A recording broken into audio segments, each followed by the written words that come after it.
Rikthehemi në studio në MCN Informacion, përqendrojmë së bashku të flasim në këtë pjesë të dytë për drejtësinë. Vrasja e gjyqtarit apelit Astrid Kalaja, duket se ka nxjerrë në pa edhe shumë problematika që lidhen me sistemin e drejtësisë, reforma në drejtësi e cila u miratua në vitin 2016 dhe tani iku le të themi në pak më shumë se një dekadë nga kjo reformë. Do të mundohemi të bëjmë një analizë se si ka qenë ecuria e reformës në drejtësi në këto vite dhe me gjithë këto ngjarje që ka ndodhur. Me mua në studio është bashkuar avokati Alban Dure. Avokat, përshëndes. Përshëndetje, mirë se u gjeta. Gjithashtu, drejt për drejt, do të kemi edhe avokatin Due Pietra. Avokat, përshëndes. Faleminderit që me mua. Avokat, janë bërë 10 vite thuajse nga miratimi i reformës në drejtësi. Cilat janë sipas jush ato pikat më të dobta të këtij sistemi? Pikat më të dobta mendoj që janë disa. Do ta filloj së pari nga standardi i nivelit të pagave, pra pagat dhe të mirat apo favoret të cilat përfituan magjistratët, gjyqtarët dhe prokurorët, nuk është e njëjtë në raport të drejtë, pra me të njëjtën standard dhe me të njëjtën rritje me stafin mbështetës, ku këtu futen në punësi gjyqësor, tek në punësi gjyqësor janë sekretarët e gjyqtarëve, kemi dhe këshilltarët ligjor, cilët nuk trajtohen me paga, me rritja e pagës nuk është kapur apo nuk është prekur fare, për mos thënë një masë shumë e vogël në raport me rritjen që kanë pësuar gjyqtarët, që do të thotë nëse një gjyqtar merrte deri dje një pagë 100.000 lekë të reja, ne ato flas për gjyqtarët të cilët kanë qenë të sapo emëruar, pra nuk kanë pasur përvojë pune, rritja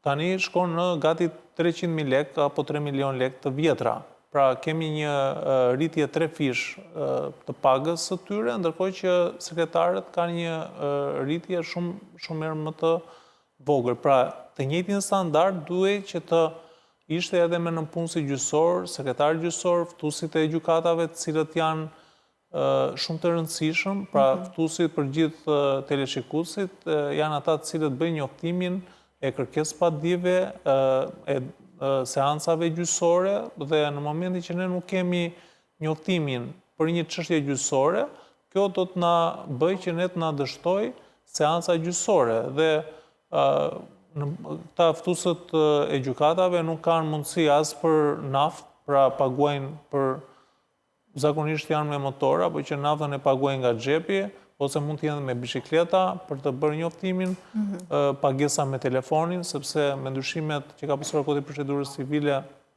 është futur dhe njoftimi nëpërmjet telefonit, pra është një nga rrugët e njoftimit, dhe ata nuk kanë mundësi me një pagë e cila mund të jetë 50.000 lekë të reja ose 500.000 lekë të vjetra, çfarë mund të bëj një kryefamiljar i cili mund të jetë me 2 fëmijë ose nuk e di përbërjen familjar, por edhe sikur të jetë i vetëm, ka në raport me çmimet që ka pësuar shporta, është një pagë shumë qesharake. Pastaj do të vijoj edhe me pikë tjetër e dobët, është edhe nuk është mirëmenduar ky kolaps, si do të thotë nuk është mirëmenduar edhe skenari që 60%, pra ne kemi gati 60% të prokurorëve dhe gjyqtarëve, të cilët janë larguar nga sistemi, nuk ka pasur një skenar të tillë që çfarë do të bëhet me këta me vendet boshe. Me vendet boshe, që nuk është menduar fare kjo gjë, ose duhet të ecnin me ritme më të ulta për sa i përket jo me kaq shpejtësi procesi i rivlerësimit, gjë që është bërë shumë shpejt dhe kjo ka sjellë një problem shumë të madh në gjitha gjykatat.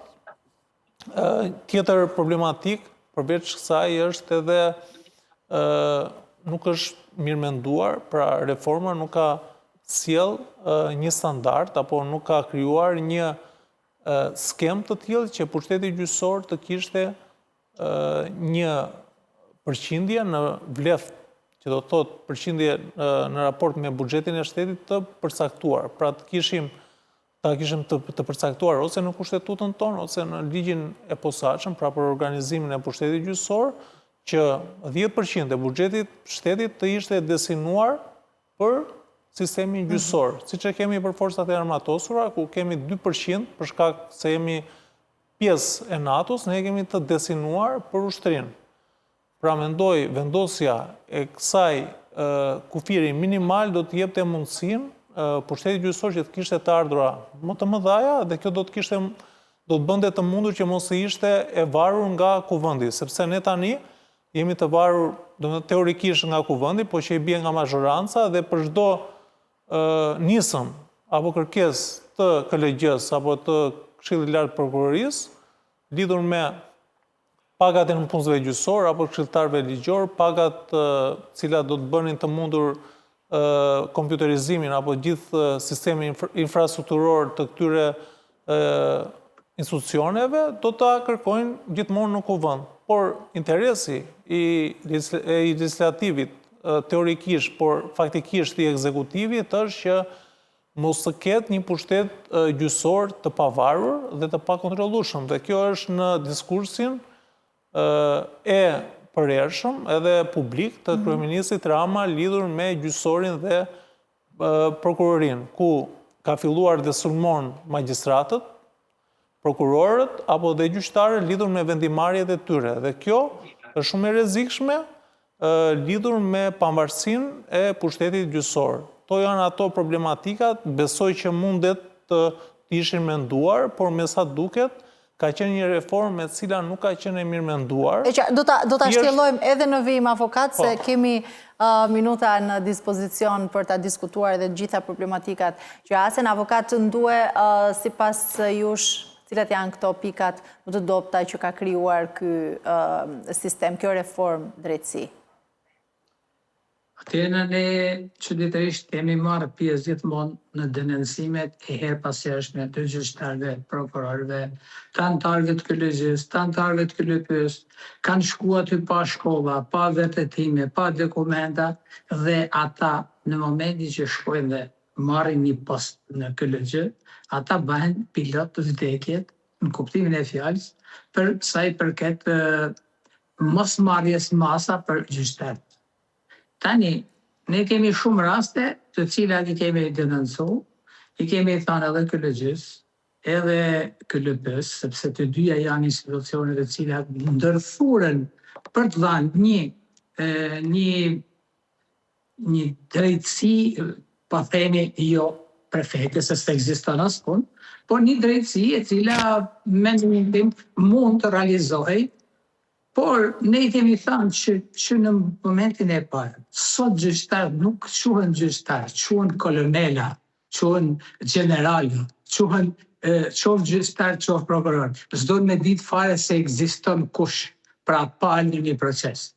Të gjitha këto veprime të kryera prej tyre janë veprime arbitrale, sepse në asnjë rast nuk doli një gjyqtar që të ngrejë zanin për një gjyqtar tjetër ose një prokuror për një prokuror tjetër. Çka do them unë to?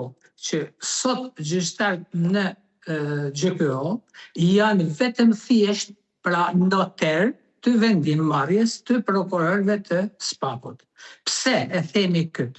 Sepse nuk guxon asnjë nga ata gjyqtarët e SPAK-ut që të arrijnë në një rezultat që t'japin një drejtësi, por pjesa më e madhe e qytetarëve që janë ndalu, janë arrestu, gjykohen me grupe strukturume për një bisedë telefonike ose për një gjë që nuk ka lidhje fare me çështjen. Këto fakte kanë treguar që pra nuk ekziston drejtësia në vend. Pra, rasti në të cilën ndodhi, pra ishte fatale për gjyqtarin Astrid Kalaja, por ishte për një goditje të dhënë drejtësisë dhe nga populli shqiptar. Ajo dorë që ngriti zanin në pafajësinë e atij gjyqtari, pra, janë me mijëra shqiptarë sot që janë në këtë hall, siç ishte edhe personi i cili shkami, që po themi, të njëjtën gjë kanë dhe unë kam qenë prezent në gjyq kur kanë hyrë njerëz, pra, kanë hyrë njerëz, klientat tonë, donin të banin akte terroriste. Pse e banin këtë? Sepse kishin hall. Kemi një rast pas rasti, po duhet të një rast tjetër, që në vitin 2014 i vdes burri njerëz në punë. Dhe qohet pala tjetër, masi kështë fitu gjyqin e shkallës parë, pala kundërshtare thot, o zotëri thot, a i dëmë thot me i marri 100.000 euro, ti edhe ta mjullin qeshin me pajtim, apo e len pik, se do je jep gjykatës, dhe ajo do e marrë vendimin kundër teje. Pra i kemi këtë fakte, dhe i kemi denoncu, i kemi zjarë në faqen e gazetë antikorrupsion, dhe askush nuk e ngrin krizanin, qoftë institucionet e prokurisë, po ka dalë në ta pyesim i këtë rast. Se po bëhet një denonsim i hapur. Dhe ajo gruaja e cila kishte humbur burrin, kishte lënë Shqipërinë dhe i jashtë, vinte në gjyqje një ditë e gjyqje në gjykatën e apelit që stanol dhe herë, derisa jo nuk pranoi të merrte 100.000 euroshin për dëmin që ishte shkaktuar, dhe ata ja lanë trupi gjykus, dhe trupi gjykus përgjigji komplet venimet dhe pushoi çështjen. Pra këtë raste, më thuaj mu se çfarë duhet të bëjnë shqiptarët në këtë raste. Dhe këta gjyqtarë janë edhe sot në proceset që japin vendime. Për mendimin tim, kjo ishte një goditje në drejtësi, po jo tek astriti. Pra, goditja që u pa në atë ditë në gjykat, se mund ta bënte fare mirë dhe më rrugë, edhe gjithë punë tjetër, por ama ai ka pranuar që pra e ka ditë se çfarë do bën, e ka kënë ndjeni, dhe ka hyrë brenda të gjyqit për t'i thënë drejtësisë Shqipërisë që jo më zotëri, nuk funksionon kështu drejtësia. Në qoftë se ka një kryetar gjykate, i gjykatës lartë ose trup gjykatëse ose gjithë gjykatët e Shqipërisë që mbledhen kot për të thënë, mamjen duhet të mbledhin për të bënë për zgjedhë veprimet dhe gabimet e tyre me gjithë gjyqtarët tjerë. Sepse nuk mundesh që ti marrësh jetën një tjetri, ditë ka i ditë, për 10, 15 vite, 20 vite, se pastaj nuk i duhet gjatë jetë asa të jas kërtim. Kanë vdekur, kanë mërru jetë 60 klienta tonë sot, që presin vendime, që vendimet vetëm në gjykatën e apelit, pra është të mërshme. Dhe nuk o duhet, dhe ne bëmë edhe publike e herë, që të shkojmë, kishte marrë një klient në 70.000 euro, shpronësim, dhe thëme t'ja qojmë të Vorreza, se s'kishte lënë në fëneri, dhe ashtë pulme. Tani në qovë se këta nuk kanë arrit, pra gjyqtar, të arrit në një konkluzion, se janë gabim, atëherë ne ecim fort. Ne nuk do të kemi drejtësi asnjëherë. Vetingu u bë për ata që nuk u binshin politikanëve. Se po t'ju binin politikanëve do i heqin. Dhe ajo që është shumë e rëndësishme, pra ne nuk ndrrumë gjatë. Sot kemi të gjithë ata prokuror dhe gjyqtar që u përjashtuan nga vetingu për korrupsion, viden e dalin në krye të avokatisë, tash që dhe bëjnë pazaret vetë ata me gjyqtarët e vjetër, me shokët e bankës ose klasës. Dhe kjo është katastrofë, që duhet merren dhe kjo mas duhet merren. Nuk duhet ketë avokat të gjyqtarë dhe prokurorë që janë larguar vetingu dhe të jenë avokat për korrupsion. E qartë. Alban, se ndalime pak tek vetingu dhe në fakt synimi i vetingut ishte spastrimi në radhët e drejtësisë dhe... Bje dakord me... Besimi, për t'i dhënë besim publik, a u arrit kjo gjë? Po, unë bje dakord me kolegun, përsa i përket që nuk është bërë ky, le të themi, veting, nuk është bërë me të njëjta standarde për gjithë magjistratët. Pra ne kemi nga ata gjyqtarë dhe prokurorë të cilët me të vërtet i kanë dhënë drejtësisë që prokurorisë dhe gjykatës, cilët ne sot i kemi në rrugë, dhe do me thonë e kam pasur të gjitha ato kriteret përqendruar në sistem, dhe nga ana tjetër kemi gjyqtarë dhe prokurorë cilët janë në sistem, por që meritonin që këta të dilnin dhe të mos ishin pjesë e sistemi gjyqësor. Ashtu sikurse kemi një pjesë të cilët e kanë merituar largimin, shkarkimin, dorëheqjen apo dhe shkarkimin. Kështu që nuk është standardet që ka përdorur KPK-ja apo KPA-ja, nuk ka qenë i njëjtë për të gjithë gjyqtarët dhe prokurorët. Kjo është shqetësuese që bën këtë proces shumë të dyshim, që do të thotë disa prej tyre, pra kemi zonjën Sevdari e cila është rikthyer në sistem për shkak edhe të një vendimi të Strasburgu, po kemi edhe disa gjyqtarë dhe prokurorë të cilët presin që të shqyrtojnë çështjet e tyre në gjykatën Evropiane e Drejtave të Njeriut dhe presim se çfarë vendimarrjesh do ketë për ata dhe kjo është shumë negative për të gjithë, do më thëmë për gjithë ne, por edhe faktorin ndërkombëtar të cilët kanë investuar miliarda euro për këtë reformë. Pra ata duhet të kenë përgjegjësi morale, por besoj edhe ligjore lidhur për këtë proces. Ashtu sikurse kemi edhe shumë aktor, antar të KPK-s, KPA-s, të ONM-s, pra kemi së fundmi, besoj dje ka dalë një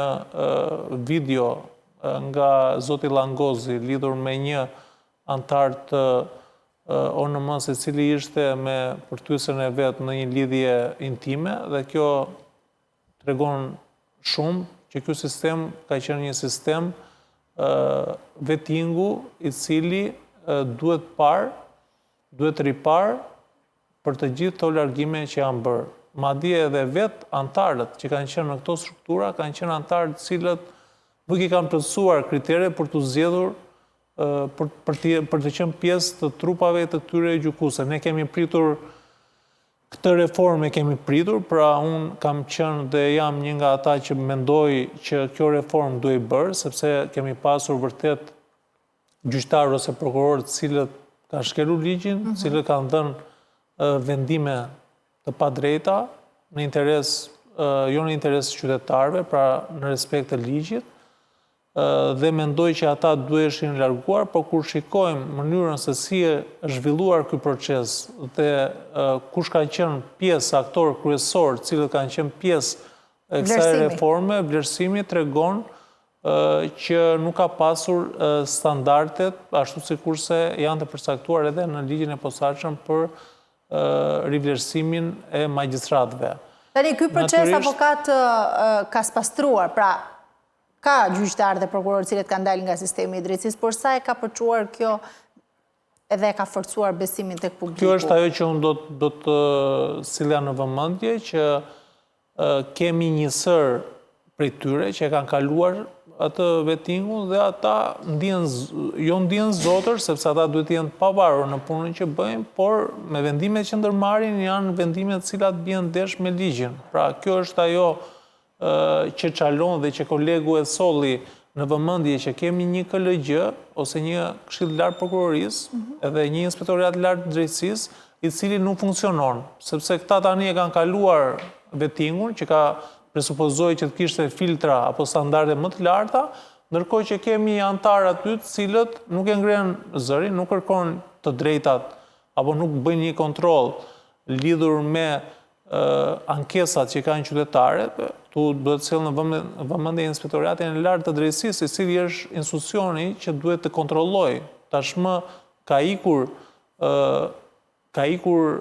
pushteti i KPK-s apo KPA-s, i ka kaluar ILD-s, sepse këta kanë kaluar procesin e vettingut, por shikojmë që nuk ka ndonjë feedback pozitiv.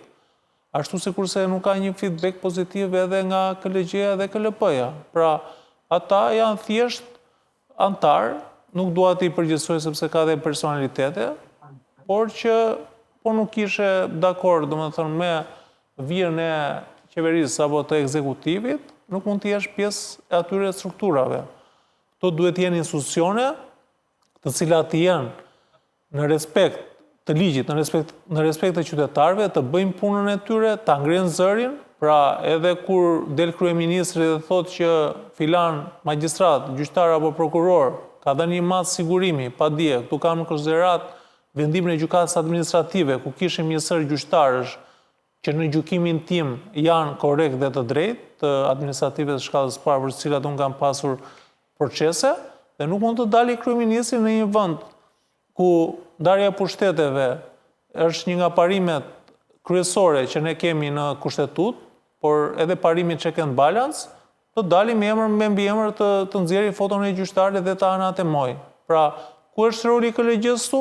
Që nuk ndihet KLG-ja. Domethënë, KLG-ja këtu është në mbrojtje të pavarësisë së gjyqësorit dhe në mbrojtje të integritetit profesional të gjyqtarëve. Nëse ne nuk kemi një institucion që të mbroj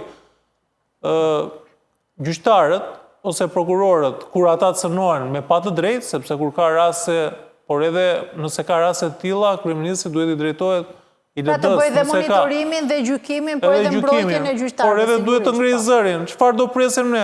Pastaj gjithë konformohen, gjithë gjyqtarët sepse kanë familje, kanë bashkëshortë dhe mund ta kenë në punë, kanë motrën, vllajin në punë dhe i shantazhon ekzekutivi. Pra, nëse ne nuk kemi institucione të forta që të mbrojë gjyqtarët dhe prokurorët, atëherë këta pasaj do konformohen dhe sepse duke qenë se janë të rrethuar me familjarë, dhe thonë familjarët, ore ç'punë keti që merresh se s'do vër drejtësi në këtë vend, ndërkohë që ne jemi në punë do rrisim kalamajt. Dhe shkojmë në këtë pikën ku jemi sot në këtë problematika që po flasim, avokat nduhet dhe përtetur në këtë logjik, a e ka arritur reforma në drejtësi dhe vettingu konkretisht ky proces atë ndarjen, pra ndarjen e pushteteve, tha Albani, këtë pavarësinë e gjyqësorit nga politika? Unë kam shansin që me stafin tonë, avokat antikorrupsion, po hetojnë edhe gjyqtar gjithë që janë sot në punë. Dhe çfarë na ka rezultuar që ta dinë gjithë shqiptarët, jo vetëm institucionet, po dhe qytetarë shqiptarë. Kemi në gjykatën e Fierit, Saranës dhe të Elbasanit. Pra, KLG-ja nuk du të hi fare në historinë e lëvizjes të gjyqtarëve, por gabimi që bën KLG-ja është kur merr transferimin gjyqtari nga gjykata e Fierit për të ardhur në Tiranë. Kanë kalu 2 vite dhe ai gjyqtar nuk ka dhënë asnjë vendim dhe e ka marrë çështjen pa dhënë vendime derisa po ka ikur nga Fieri dhe qytetarët shqiptarë janë kthyer edhe 2 vjet pas.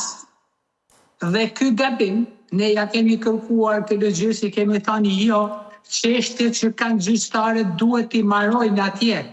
Dhe KLG-ja pa pikë trupit më kthen përgjigje zyrtare dhe thotë që kjo i përket thot kryetari i gjykatës. Ne e thot marrim miratimin nga kryetari i gjykatës për lëvizjen e gjyqtarëve nga një rreth në një rreth tjetër. Pra, në këto 3 rrethë që i kemi deri tani të faktuar, nuk ka dhënë vendim gjyqtari nga dita e parë që ka shkuar. Pra, KLG-ja ka hequr përgjegjësitë nga vetja. Ja ka lënë drejtuesve atyre kryetarëve të gjykatave në rrethë. Faktikisht si duhet të jetë. Po duhet ta ketë KLG, mos duhet ta transferojnë personin pa marrë gjyqet. Ja kemi kërkuar, ke filluar procesin para 2 vjeç, marroje tani. Mbyllë, mos u transfero pa e mbyll këtë çështje. Sepse i ka sjell mbrapa shqiptar. Ta shqiptarët nuk e dinë ç'a halli janë dhe nuk mund marrin gjithë armë të shku me bave prime kësaj natyre. Por ama duhet që këto institucione me marrë urgjentisht. Pra, në 930 ankesa të qytetarëve shqiptarë në LD, vetëm 1 ankesë ka marrë zgjidhje, asnjë tjetër. Po si më kanë gjithë ta gjyqtarë mirë, të ndershëm dhe i majnë gjyqet me kohë gjatë. Kemi në gjykatën e apelit, që ne kemi në hetim normalisht, si avokat antikorrupsion, që në 2017 çështjet e 2017 janë akoma. Çështjet e 2023, 2024 janë dhënë vendimet. Po pse nuk i kontrollojnë? Kush do i kontrollojnë? Ne do i kontrollojmë me lektona. Pra është të mërshme. Dhe kjo ekziston dhe ka ekzistuar. Tani nëse s'marrin masa, ne do ngjelim përsëri të njëjtën linjë, të njëjtën kohë. E qartë. Alban, pse të arrijmë në një drejtësi të ligjshme ose marrjen e një vendimit të ligjshëm, pavarësisht vendimmarrja, po jepi drejtim. E qartë. Alban, pse ndodh kjo, pra vonesa në dosje, se gjitha kjo si... Tani vonesat, duke qenë se ka qenë a ishte një pikë kjo e gjithë ti procesi në sistemin e drejtësisë? Kjo është ajo që, do me thënë, është defekti kryesor, që nuk është mirë menduar edhe mënyra se si u bë kjo reform, që do të thotë duhet fillonte fillimisht nga gjykata e shkallës parë dhe në vijim, por filloi nga gjykata kushtetuese, gjykata e lartë dhe më poshtë, dhe kjo solli bllokimin e gjithë këtij procesi. Mendoj që ky proces duhet të ecte paralel edhe me hapjen e shkollës së magjistraturës për pranimet e reja, edhe ajo nota mesatare që ishte diçka pozitive, sepse jo të gjithë ata që janë me notë të lartë, siç e kemi pasur mesatare në 9, duket duhet ishte e përgjithshme dhe mbi 8, 9 ato të specializimit dhe mbi 8 ajo e përgjithshmja. Në gjykimin tim, nota mesatare është një kriter i rëndësishëm, por nuk është se është kriter absolut, që do të thotë nuk mund të vlerësohet një student vetëm nga nota, sepse ne e dim që se si janë marrë notat historikisht, pra mjafton që ishe djali filanit apo vjen nga një familje caktuar dhe mund kishte edhe ndërhyrje, ato notat mund të jenë dhe subjektive, nuk janë vendimtare. Nuk janë vendimtare, ashtu sikurse ka edhe studentë cilët vinë nga familje të thjeshta, por që prindrit nuk kanë pasur mundësi qoftë edhe të kontaktojnë me një profesor apo nuk kanë pasur mjësi, dhe kjo nota i penalizon shumë ata studentë cilët vërtet kanë edhe logjik juridike, por besoj që mund të jenë të aftë edhe nga ana profesionale për të qenë gjyqtar dhe prokuror. Dhe një shtyllë shumë e rëndësishme, përveç anës profesionale, mendoj që duhet jetë edhe ana për sa i përket integritetit moral, që do të thotë duhet parë këta gjyqtarë dhe prokurorë cilët rekrutohen, duhet parë edhe për sa i përket sjelljes së tyre, qoftë në shoqëri, por edhe një qasje të drejtë apo pozitive. Ndoshta do të ishte e dur që ajo makina e së vërtetës, e cila bëhet për zgjedhjen e prokurorëve të posaçëm apo anëtarëve të byros kombëtare të hetimit, do të ishte e dur të bëjë edhe për zgjedhjen e magjistratëve dhe prokurorëve, por mendoj që duhet rritur edhe le të themi përvoja profesionale, pra 3 vite prapë është pak, mendoj që një gjyqtar dhe një prokuror i mirë do të ishte me minimalisht 15 vite punë. Pra në fushën e drejtësisë, qoftë avokat apo jurist, dhe kjo do të mundsonte edhe vendimmarrje jo humane, por të drejta, pra edhe gjykimi kur të kesh një përvojë. Ketë një përvojë jetësore. Pra kemi çështje të cilat janë të një rëndësie të veçantë, dhe nuk është vetëm respektimi i përpikt i ligjit. Nuk është vetëm çështje note.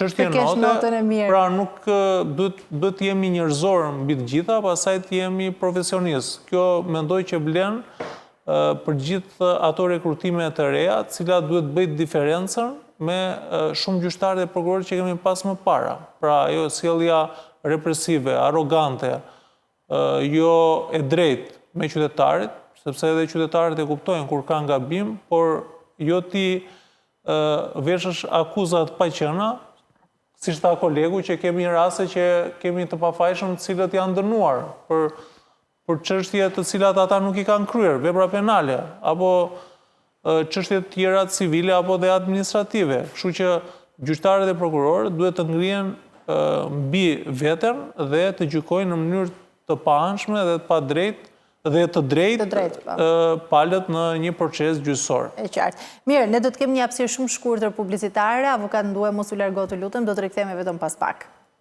Rikthehemi në studio, në MCN Informacion në këtë pjesë po flasim për reformën në drejtësi. Avokat Nduaj, flasim pak edhe për hartën e re gjyqësore. Si mendoni, ishte e duhura, pra a ka nevojë Shqipëria vetëm për një gjykat apeli, marrin vetëm gjykatën e apelit? Është mjaftueshëm? Me gjitha këto veprime që bën, pra mendoj që e kanë bën me qëllim që të ndodhte kjo që ndodhi me gjyqtarin Astrid Kalaja. Sepse nuk të qënë asë dhe një gjë, nuk të qënë për të arritur në një konkluzion, vetëm përsa i përket asaj që me 9 voma të gjykatës me fut 40 gjyqtar është e pamundë. Dhe e dyta që ne kemi në zarim disa herë që avokatët duhet kemë involvement e tyre në gjykatat e gjitha rrethëve. Pra nuk mundet avokatit rri me palën kundërshtare për palës që mbrëm, sepse njerëzit i kanë arrit në një konkluzion që faj ma ka avokati ma shumë se sa gjyqtare, sepse avokati i politikës ai kërën punë, shkon e flet me gjyqtarin, pra janë kriju këto supozime që rrezikojnë marrëvajtjen në çdo lloj procesi. Ne kemi kërkuar në vitin 2019, i kemi kërkuar pra gjithë institucioneve, gjithë gjykatave që të vendosin kutin e ankimeve për shash, jo për se çfarë don ata. Dhe nuk na lanë, nuk mundësin përveç gjykata e Durrësit, në të gjitha gjykatat e tjera, nuk na lanë me vendos në ambientet e gjykatave, kutin e ankesave, personat që kishin halle, që ankoheshin, por nuk, pra kjo erdhi si rezultat i një perceptimi të gabuar që të ruajnë veten gjyqtar në këto çështje. Kur erdhi puna që ndoli kjo vonesa, ndolën këto kalimet e datave nga i datë në një datë tjetër me persona të interesuar, ne konstatume që një gjyqtar për një vit e gjyqtar i Shqipërisë, për një vit e gjys, arrinti me marrë dam shpërblimin e pronave të veta për një vit e gjys. Të tjerët janë akoma në pritje, që janë që në 2017. Nërsa këj 2024 e marrën gjyqin brenda një viti me shkallë parë, me gjykat apelit dhe në gjykat lartë. E çfarë do thot kjo? Pra, qytetarë shqiptar janë shumë të vizionë dhe e kanë halin, e kanë një hall që nuk e kanë të paralizueshëm. Tani, ne kemi thënë që gjykata do të ishin në 3. Pra, gjykat një në Veri, një në Tiranë dhe një në Jug. 3 gjykata apelit, sepse nuk mund të përballohej. E para, e dyta, ku flet për sigurinë në mall, kur do vinë nga Saranda, nga Vlora, nga Shkodra, masën e sigurimit, dhe moshën aty 10-15 fugona policie. Tani, si mund të ketë një siguri me një roje private tek dera që mund të arrijë me i kontrollu gjithta. Në si mënyrë, pra, në të gjitha gjykatat e Shqipërisë, mund të hyje me pistolet, mrend, edhe pajnë, edhe çdo person tjetër. Gabimi i gjykatës së apelit ishte se thotë që duhet që pajiseni me pistoleta gjyqtar. Po çfarë do mbrojë gjyqtari me pistolet në sallën e gjyqit? Çfarë do bëjnë ai? Do vritet me njerëz? Apo do jap vendimin, apo do lexojnë dosjen? Pra janë ignoranca të gjyqtarëve që ne kemi punë me ta. Dhe me këta gjyqtarë menojmë ne që t'i gjykojnë çështjet e popullit shqiptar. E qartë. Alban, fakti që kemi një gjykat apeli, pra e në reduktuar gjykata, çtohet sigurisht numri dosjeve, vim këtu tek vonesat, e gjitha këto sa ndikon edhe në cilësinë e vendimeve gjyqësore? Unë mendoj që nuk është puna e gjykatave, pra për numrin e gjyqtarëve, dhe unë jam pro kësaj arte të regjyqësore, por problemi qëndron tek kapaciteti apo tek numri i gjyqtarëve. Pra nëse ne do kemi një numër gjyqtarësh të lartë, që nuk e kemi asë në numrin e gjyqtarëve të mëparshëm. Po edhe sikur ta kesh një numër gjyqtarësh të lartë, ose do të kesh vetëm një godin, pra infrastruktura nuk ta mundson. Tani o fal realitet ose hiç. Ti e din shumë mirë që shkon në një gjyq te orë 10 e do shkosh në orën 3 gjys, do rri gjithë ditën aty. E po thumu, është rregull, është një gabim. Tani përsa i përket... Tu nuk të pranoj që ti thuj që gjykata apelit është në rregull dhe nuk e bëj. Jo, është në rregull. Nuk shkon ti avokat. Nuk mund ta thush një gjë tillë, sa ato.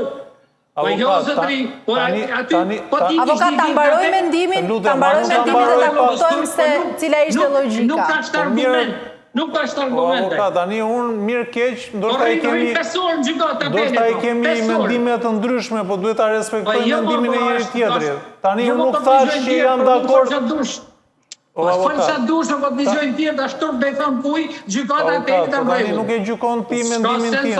Ti je kundër, okej, nuk ka ndonjë problem. Po jo, ma jam kundër edhe ti duhet me kanë se bënd 10 orë rrinë gjykatë. Ta pelit me marri gjyqë. Të mos imponoj mendimet njëri tjetri. Të lutem, unë nuk them që jam dakord me këtë gjykata apeli që ne kemi. Unë jam dakord për sa i përket konfigurimit të gjykatave, por unë nuk jam dakord me numrin e reduktuar. Pra, në qoftë se ne do kemi një numër gjyqtarësh në raport me popullsinë që e kemi që nëzori në një emision ka dalë të zotit Fevziu, doli aty që numri jonë i gjyqtarëve për numër banorësh ishte 9.1, ndërsa rajoni e kishte minimalisht 20 pikca, do më thonë, për 1.000 banorë. Pra, ne duhet të shtojmë numrin e gjyqtarëve, kurse arta e regjysore mendoj që është e dura dhe sepse ne nuk kishim pse të mbanim gjykata në qytete apo në bashki të cilat nuk ishte çështje. Aksesi që qytetarët kanë në këto gjykata.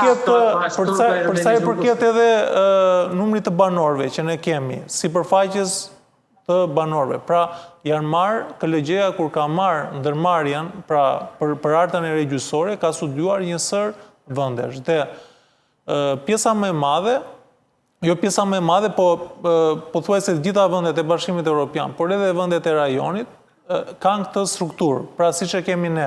Ajo që unë mendoj që duhet bërë dhe që nuk është bërë dhe këtu jam dakord me kolegun, që thotë që tyre nuk i intereson që të shtojnë numrin e gjyqtarëve dhe prokurorëve, sepse nuk kanë interes që procese gjyqësore të mbarojnë në kohë. Pra ky është qëllimi i gjithë sistemit politik tu në vend, ata që kanë kuvendin dhe shtojnë buxhetin, që të kenë godina të përshtatshme, që për gjykatën e apelit, që të ketë një numër më të madh të gjyqtarëve, pra ne kemi tani 40 gjyqtarë, por ne me këto numër çështjesh që ne kemi, minimalisht duhet të ketë 150 gjyqtarë. Flas për gjykatën e apelit, jurisdiksionit përgjithshëm.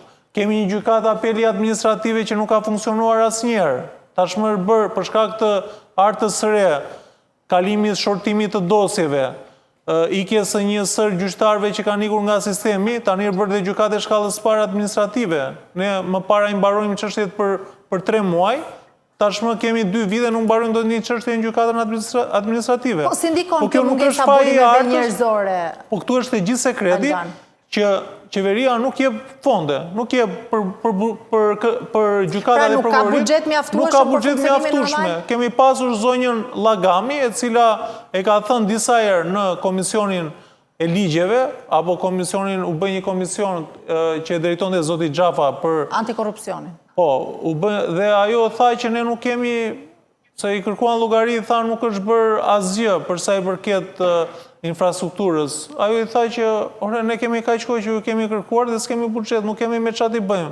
To bën vetëm me burime financiare. Në momentin që ne nuk kemi burime financiare, dhe kjo është presioni që i bën politika apo ekzekutivi gjyqësorit. Nuk i jep para dhe lë zvar.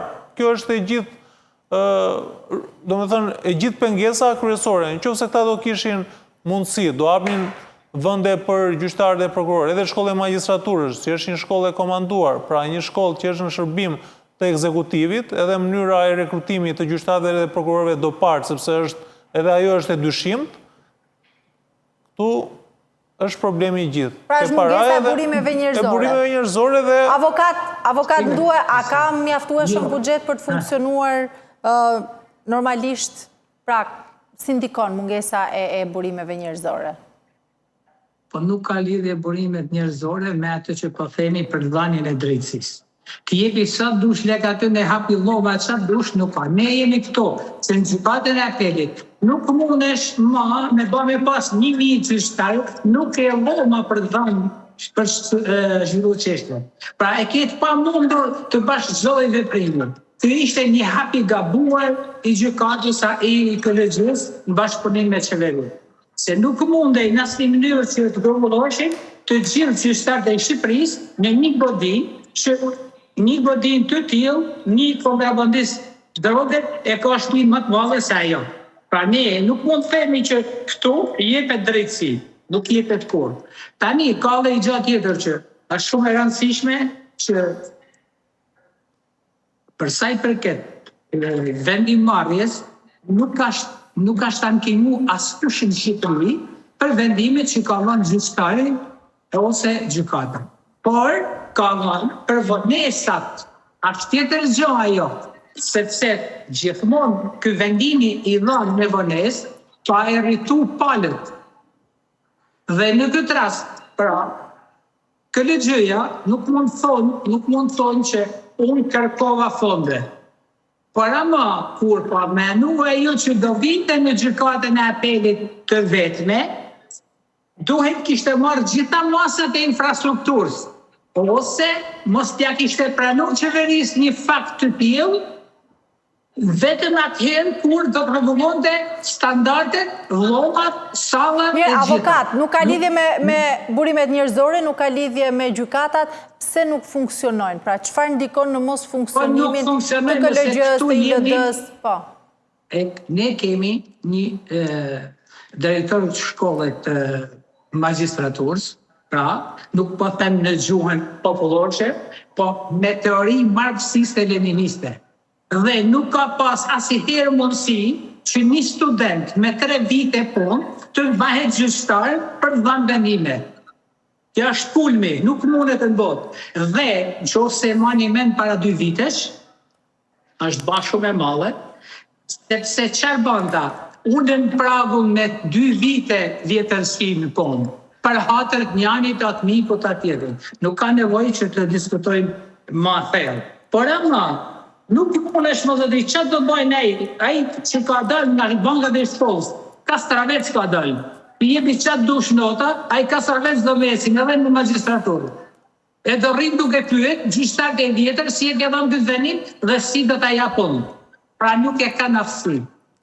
Dhe nëse nuk do të marrën masa urgjente për shpërndarjen e gjykatave të apelit në 3 të tilla në Shqipëri, ne nuk kemi për të pas as drejtësi, s'kemi për të pas as një lloj vendimarrje në këtë gjyqësor. E qartë. Alban është folur shumë për reformën në drejtësi, e bëri Amerika, e bëm ne, kush e bëri në fakt si ka qenë ndikimi ndërkombëtarëve në ndikimi ndërkombëtarëve ka qenë i fuqishëm, sepse në sajt atij presioni pozitiv për të reformë, ata menduan që do sillte diçka pozitive, jo diçka pozitive, po një pushtet shumë të drejtë dhe të paanshëm, dhe ky ishte qëllimi në mënyrë që ta përgatisë vendin me standardet, cilat do të bënin të mundur antarësimin në Bashkimin Evropian. Dhe një nga kriteret kryesore është pushteti gjyqësor.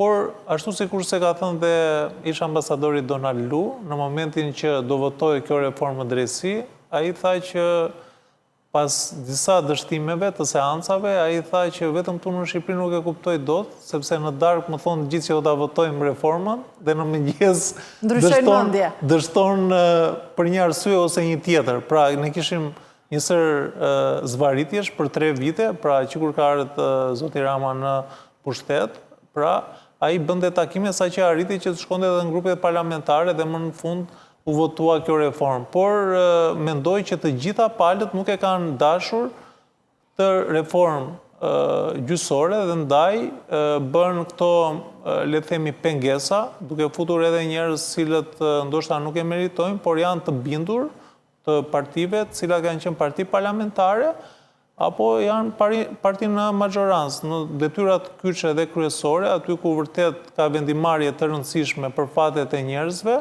janë menduar njerëz të bindur, të cilët binden verbërisht atyre që i vendosin. Dhe kjo është problemi i të gjithë sistemit. A ka nevojë kjo reformë, Alban, për një riformatim të thellë sërish, pra kemi nevojë për të ulur dhe për të bërë një tjetër reformë në drejtësi, apo ka nevojë vetëm për korrigjime? Besoj që duhet një vullnet.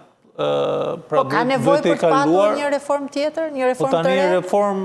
Apo ka nevojë vetëm për ndërhyrje të vogla dhe jemi dakord? Unë besoj që me këto ndryshime që janë bërë vitet e fundit, unë jam i mendimit që duhen njerëz në politikë së pari, por edhe ata të cilët japin vendime që ta kuptojnë rolin e tyre dhe rëndësinë, pra misionin e tyre, që ata kanë një mision publik dhe jo një mision për interesat e tyre personale, për interesat e familjarve apo të përfitimeve që mund të kenë materiale, duhen njerëz cilët të ngrihen mbi interesat e vogla në mënyrë që të japin një drejtësi ashtu si kurse i takon me frutet shëndetshme.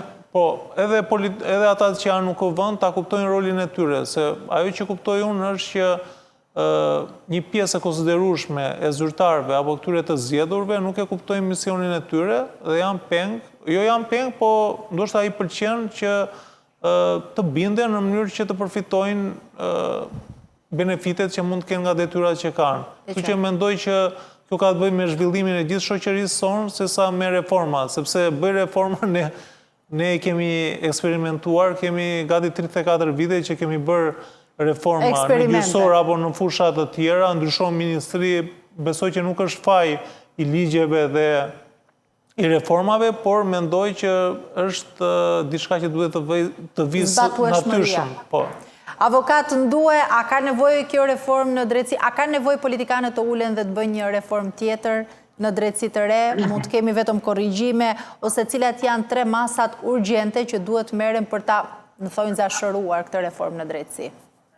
E para për mendimin tim do ishte SPAK-u në hynte në këtë reformë të cilën e ban dhe SPAK-u të ndjekun vetëm lek që ka marrë i burri i Vlahutinit dhe o mënyra që merrej vetëm kompani fekalesh në ato vend të ishte kriju. Në qoftë se SPAK-u do i hyte këtyre, do arrite se cila ishte në vërtet reforma drejtësi. Ndërsa libër mes edhe në të tjetër SPAK-u gjatë përgjimeve ka zbulu që disa 4-5 prokuror të ndershëm janë heqë me urdhën e bandave kriminale. Dhe çfarë u bën tani, në qenë se u hoqën këta? Dhe u vërtetu që janë heqë me urdhën të bandave të Shqipërisë, asgjë. Pra, nëse do hyet në themelet e këtyre, do ju shtin frikën të tjerëve dhe do arrijnë në një konkluzion që reforma në drejtësi ishte vetëm interesa ekonomike të huajve në Shqipëri. Plus edhe disa grupeve të komisioneve parlamentare. Nërsa për atë sa për sqarimin e ligjvendësve shqiptar, është turpi i botë që në parlamentin shqiptar mos ketë jurista. Pra, janë vetëm çobanërish, janë vetëm trafikanta droge, janë vetëm kriminela dhe asnjë nuk e marrin vesh dhe nuk e kuptojnë se çfarë do thot ajo sistemi. Kemi një shkëputje me avokat po. Në këtë rast, mendoj që i takon SPAK-ut nëse don të vërtetojnë vërtetën lidhur me këtë, të njekun lekt ku kanë shku lekt e vetimin. E qartë. Avokat, faleminderit që ishe në këtë komunikim të drejtë për drejtë. Alban, faleminderit, kënaqësi që ishe në studio.